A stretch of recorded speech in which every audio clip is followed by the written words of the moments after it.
World News in 5. Right now.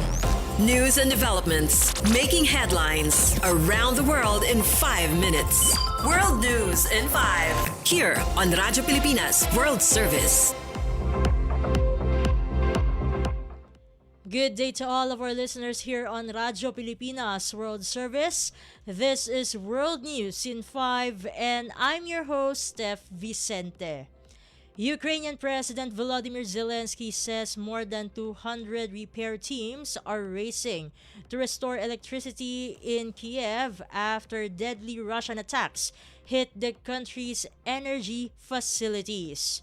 The BBC reports over 1,100 apartment buildings in the capital remain without power as residents shelter in metro stations to escape freezing temperatures. In eastern Ukraine, at least 7 people were killed and 15 others injured after Russian cluster bomb strikes hit the town of Druzhkivka. President Zelensky says the worst hit areas include Kiev, Kharkiv, Sumy, and Poltava, with other central regions also facing power outages. Authorities have opened warming centers and are bringing in more generators as repair crews struggle with exhaustion and heavy damage. The attacks resumed after a brief pause even as U.S., Ukrainian, and Russian officials meet again in Abu Dhabi for peace talks with no major breakthrough expected. Russia launched its full-scale invasion of Ukraine in February of the year 2022. In other news overseas, the last remaining nuclear arms control treaty between the United States and Russia is set to expire on Thursday, raising fears of a new global arms race. The agreement, known as New START, was signed in 2010 and limited each country to 1,550 deployed nuclear warheads. It also allowed inspections and information sharing to prevent misunderstandings between the two nuclear powers. According to BBC News, its expiration effectively ends decades of arms control cooperation that began near the end of the Cold War. On Wednesday, Pope Leo XIV urged both nations to renew the treaty, warning that the world must do everything possible to avoid a new arms race.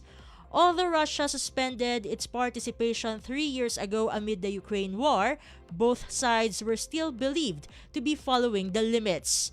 The treaty's end adds to growing concerns as several other long-standing arms control agreements have already collapsed. And finally, the United States government announced it will immediately withdraw 700 federal immigration agents from Minnesota, cutting back part of Operation Metro Surge. Tom Homan, the White House border czar, said agents from Immigration and Customs Enforcement and Border Patrol will leave right away, though about 2,000 officers will still remain in the state.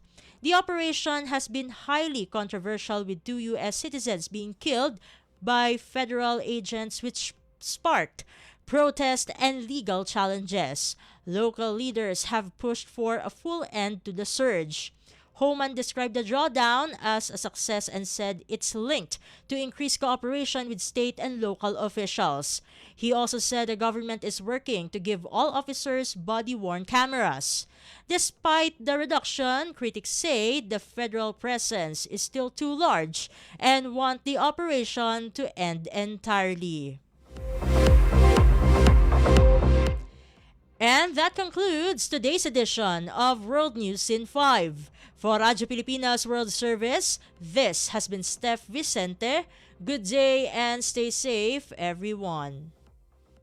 World News in 5. Right now. News and developments making headlines around the world in 5 minutes. World News in 5. Here on Radyo Pilipinas World Service.